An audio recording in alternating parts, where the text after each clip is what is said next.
Hi there, I'm Marni Hughes, and this is Missing. Each week, we cover missing person cases from across the country, no matter their race, religion, background, or circumstances. Every missing person matters, and with your help, our goal is to shine a light on cases that are not getting a lot of attention, dig for answers, and offer support for these family and friends of the missing. This week's case is one that we have covered before, the search for Dane Elkins. He is a young man from California who vanished in December of 2020. New this week, Dane's mom is sharing with us never-before-seen video of Dane in a post from social media. In the clip, Dane is talking about the CIA, and in a moment, we're going to show you the video, and you'll also hear from Dane's mom with an update on the search for him. First, though, we have a few other missing cases on our radar to share with you. The father of missing teen Sebastian Rogers says that he has renewed hope in finding his son. Seth Rogers telling our NewsNation station in Nashville that he met recently with police and he is confident in their case. Sebastian was 15 years old when he vanished from his home in the beach area of Hendersonville, Tennessee in February. He's 5'5", 120 pounds with dirty blonde hair. It's a lot of sadness every day. It's hard to wrap your head around it. All right. Every day it's like get that phone call, waiting for that picture, waiting for information that my son has been found. Seth says he will not stop looking for his son. If you have any information in the case, you can contact the Sumner County Sheriff's Office or the Tennessee Bureau of Investigation at 1-800-TBI-FIND. The family of Hannah Kobayashi says that she has now been located and she is thankfully safe. She's the woman from Hawaii who disappeared in Los Angeles after missing a flight to New York. Investigators with the LAPD say that Hannah met a man at the airport and the pair spent the day together walking around Los Angeles, and they fell asleep at Union Station. Authorities say Hannah then traveled to Mexico, citing images of her crossing the border using her passport. Detectives say the man that she was with in L.A. told them that Hannah talked about Maui and her travel plans to New York. Hannah's family is not releasing any more details about what happened to her. They are asking for privacy, and they're thanking the public now that she is home safe. They're also offering to give back the donations raised in a $50,000 GoFundMe in the case. The Wisconsin man who faked his own drowning and then left the country is now back in the U.S. Police arrested Ryan Borgwart, and he was booked into the Green Lake County Jail. Borgwart told police that he faked his own death because of personal matters, and he overturned a kayak in a Wisconsin lake. He then reached out to authorities last month, indicating that he was, in fact, alive. He could now be charged with obstructing the investigation into his disappearance. The sheriff's office said that it spent at least $35,000 on the search and rescue. Now to this week's featured case, Dane Elkins, an engineering student from California. Never before seen video giving us some insight into Dane's mindset the day he vanished. This month marks 4 years since Dane mysteriously disappeared, his car and belongings found along a mountain highway. His mom believes that he had a psychotic break and that he could be living somewhere within the homeless community. She has gone to extraordinary lengths to keep Dane's story alive in the media and on social media, becoming known as the Kindness Mom, in hopes that the kindness of strangers will bring Dane home. She will join us in a moment, but first, Dane's story is a reminder for everyone about how mental illness can strike anywhere and anyone, and the lengths to which families sometimes go for answers. Another thing that the CIA does, so they recruit you, right? And if you don't want to do whatever they want you to do, then they kill you.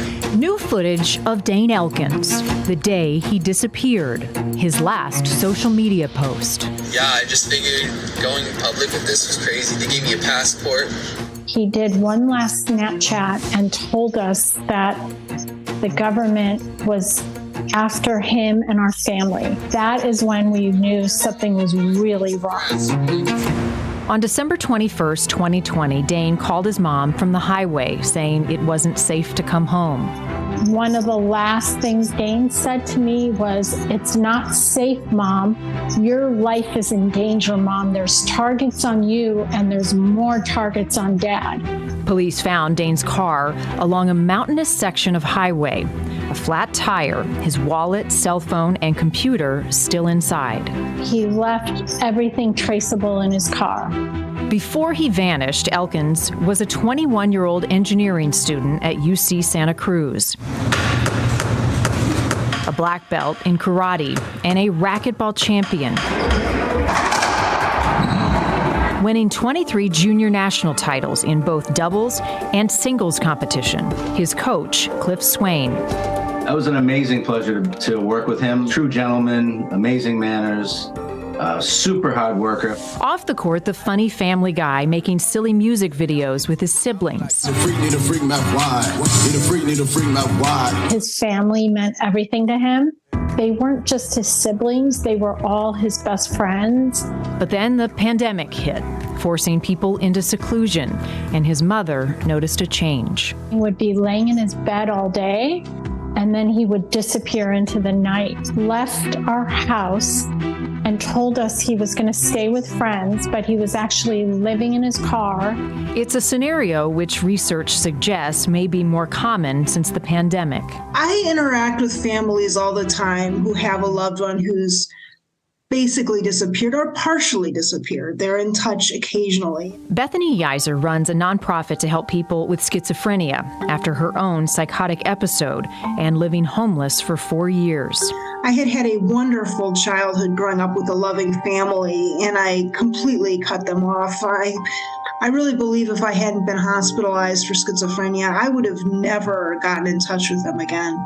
He asked what the watermelon drink was made out of. I said organic cane sugar and watermelon. In Dane's case, there have been a series of reported sightings, first in Bakersfield, then Mojave, then Northern California, where a woman says she bought him food at this Taco Bell in Oakdale. He was a younger gentleman, probably in his early 20s, nice looking, but a little scruffy because he'd been traveling on the road for a while. He was very polite and he said thank you and he was well spoken. In April 2022, on the Santa Cruz Wharf, where a young mother and her son were approached by a man who looked like Dane. He was super nice. He seemed a little scared of the government. So I gave him a $20 bill, and as I was leaving, I heard him order a water and taco. Deborah Elkins is confident it was her son.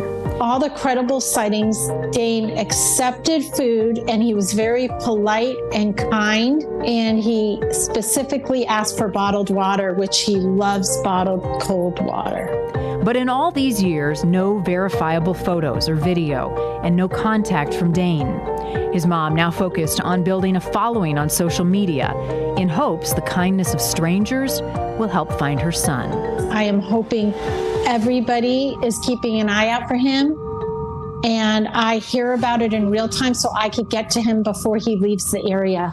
If you are able to take a discrete photo or video so we can identify him, that will be very helpful. Dane's younger brother, Cody, now following in his brother's champion footsteps and hoping they'll get to play together one day. I never stood a chance as a kid, but I'd like him to train for a couple months to play me and see what happens. It would be fun to play. Deborah Elkins is with us now. She is Dane's mom. Deborah, welcome back and thank you so much for joining us. I know this month is especially difficult because it marks 4 years since Dane has been gone. We'll get to the video in a moment, but how are you holding up? I just take one day at a time. I have a lot of hope that we will find Dane safe. That video is really telling. It gives us a sense of what was going through his mind that day that he vanished. In the clip that you gave us, this never before portion that we've seen, Dane is talking about the CIA and recruiting people. Why do you think that is, and what more can you shed light on? So that video, when I lose hope, I watch that video because the paranoia is what's keeping him away, and it reminds me that Dane is trying to keep our family safe from the quote unquote government. So that video, I think, is really important for everybody to see, that says, Dane's a grown man and he can do what he wants, because he is not staying away from he loves his family. He's very close with his family, but it's the paranoia that's keeping Dane away. And I'm also hoping, thank you for this, that somebody who's talked to Dane comes forward and lets us know that he is safe. And the more I share of what was going on with Dane, the more chance somebody is going to put 2 and 2 together and come forward with another credible sighting. To that point, Deborah, if somebody does come across Dane, you don't necessarily want them to say his name or to draw attention to it. Why, and what should they do? So if Dane is still in this state of paranoia, if they were to go, "Are you Dane?" that would reinforce that the government is after him, that a complete stranger knows who he is. So I just want someone to be really kind, maybe offer a cold bottle of water. He loves cold bottled water. And strike up a conversation, ask him his story, ask him if he needs help. And that way they can share that story with me. Most importantly, there are so many lookalikes. We get so many false sightings. There are so many men out there like Dane, is to get that discreet photo or record his voice, because there are so many people with the same situation living off the grid that have left their families. So we have not had absolute proof that it's Dane, and that is what we need to know, that he's safe and it's really him. He's got a kind heart. He's a good person. He's got a really extensive background in a lot of different things, including he's got a black belt. He was that racquetball champion. I'm wondering, he's more vulnerable because of the insecurities and the paranoia that he's dealing with. But do you believe he's capable of defending himself against any dangers he may face while he's out? I think Dane is a survivor. I really do believe that sighting in Santa Cruz, and that was 2 years in.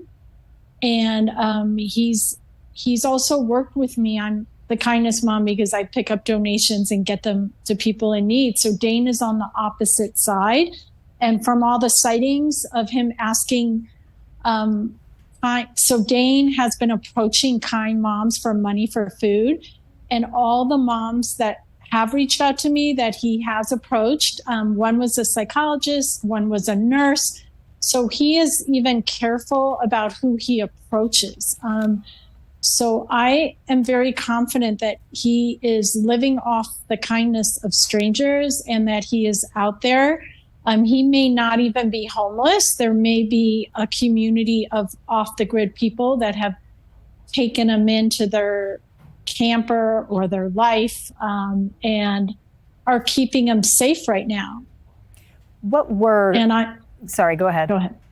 Oh, I want to hear from them. Mm-hmm. If anybody knows where Dane is, we just first and foremost just want to know he's safe. Because Dane is not going to use a phone or use anything that can be tracked. That's his paranoia. He is off the grid. He left everything behind, including his passport, his driver's license, his wallet, his car. So he is completely untraceable. So if there's anybody out there that knows where my son is, they can end my nightmare and my family's nightmare and the community's nightmare. He could be anywhere, but let's pinpoint some of the most recent possible sightings. When and where do you believe he was last seen and encountered? So the credible sightings went from Bakersfield to Mojave to Oakdale/Modesto. They're very close to each other. And the last possible sighting is Santa Cruz, credible sighting that I believe was credible.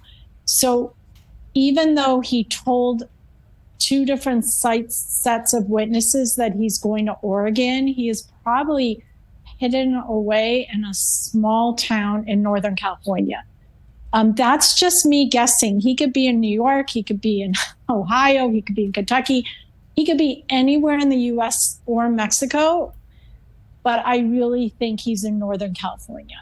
We've seen his picture. It's been now 4 years, so he may have changed a little bit. Any other distinguishing factors about his appearance that folks should be on the lookout for? He's has these beautiful green eyes. Everybody that's seen him says he's good looking and he looks out of place. So he may be taking care of himself and he may look good. I do get a ton of homeless pictures that don't look anything like him. I get pictures that look like him. So I am getting all the pictures. And I'm really grateful to everybody for sending them in, but I have not got one of Dane. Yeah. You have gone, Deborah, to amazing lengths to create a social media persona, and you've gained a lot of followers in the process and support. You've got 111,000 followers on TikTok. In fact, celebrity Rosie O'Donnell joined your group once, and you recently connected with the Gabby Petito family, Gabby's mom, Nicole, and also her stepfather. Tell me about these discussions with these other families and even Rosie O'Donnell getting involved. So I help other families when I know I can. I help the person looking for their missing loved one. And so I was helping a sister to find her brother, Brian. Her name's Bethany, and her brother, Brian, is missing.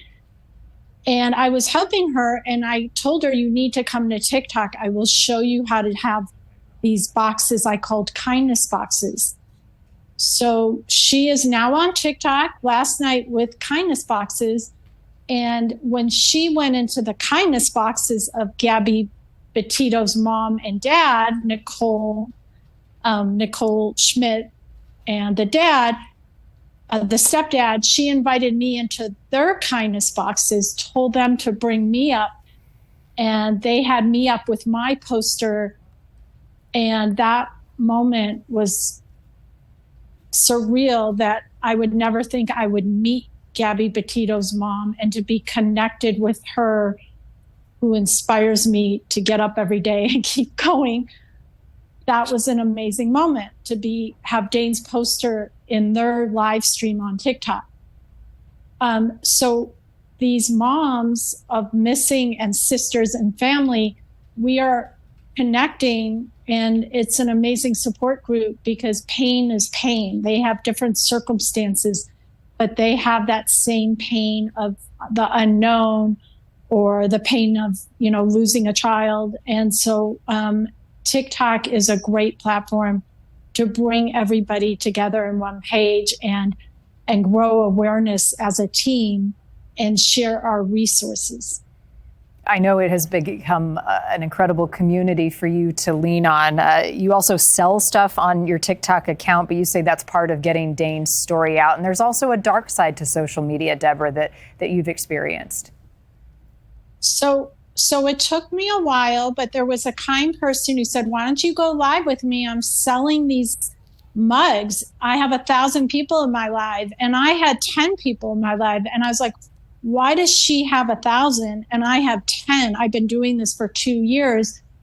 And as soon as you turn your live into a TikTok shop, the first time I did that, I had 20,000 people come through in 3 minutes compared to 1,000. So TikTok shop is the new QVC, Amazon. You're not allowed to say those words on your live.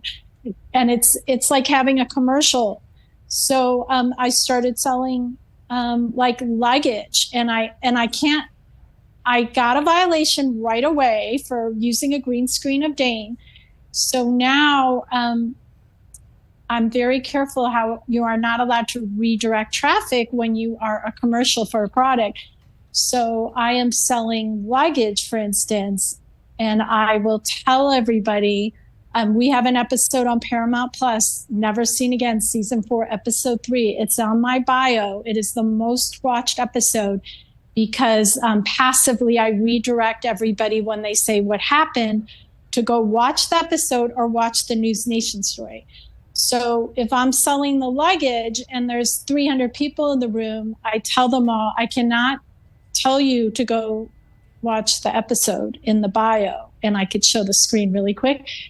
And I can't, But this luggage was the luggage that Dane was seen with, my son. And I could just find creative ways to just give them a little hint.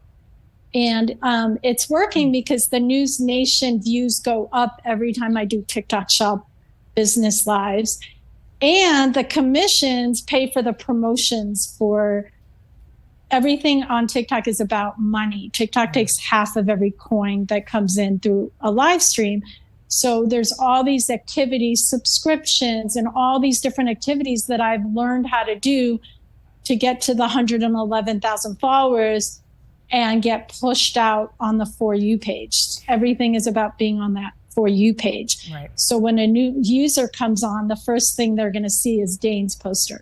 Yeah. Hey, listen, I give you credit for trying to use the technology to your advantage and do what you can to get Dane's story out there. And if it works to bring him home, all the more to you. I want to talk about the toll, Deborah, that his disappearance is taking on you. I think about my own kids, and if something like this were to happen to our family, I mean, you go to the ends of the earth and you don't rest until you bring them home safely. How has that emotionally and physically taken a toll on you and your family and your friends these 4 years? So I'll start with the friends. That's really difficult to see the friends because they want to talk about Dane, and I do that all day long on social media. I want to take a break.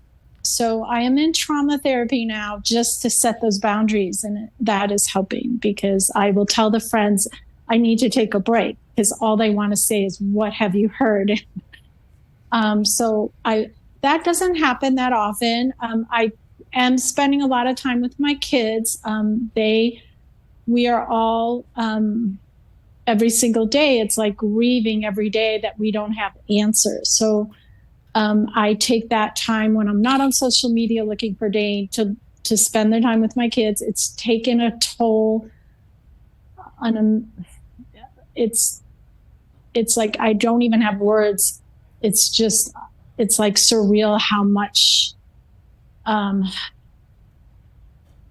it's hard to, I don't have words for that. It's like indescribable how broken we are.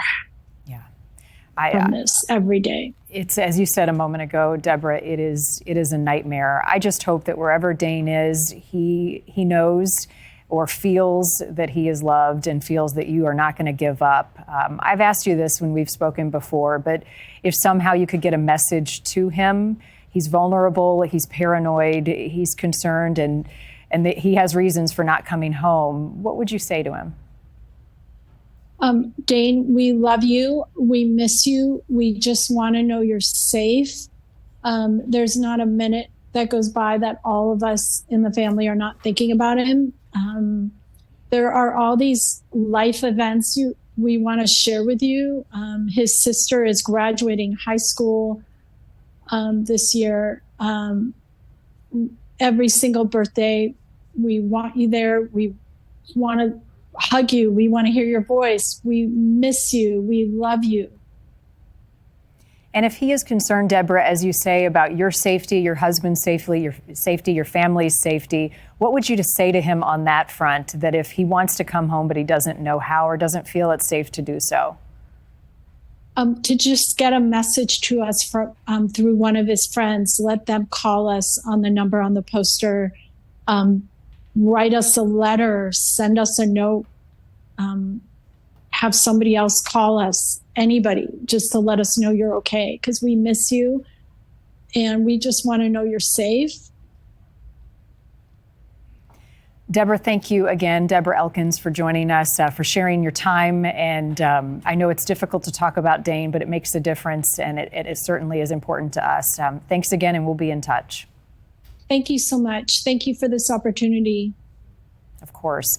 We do have another picture of Dane Elkins. Let's put that up so that you can see it. If you have any information that can help find him and bring him home safely to his family. Again, Deborah says, try not to say his name, but offer him kindness and contact the family with the information on your screen or the Los Angeles Police Department.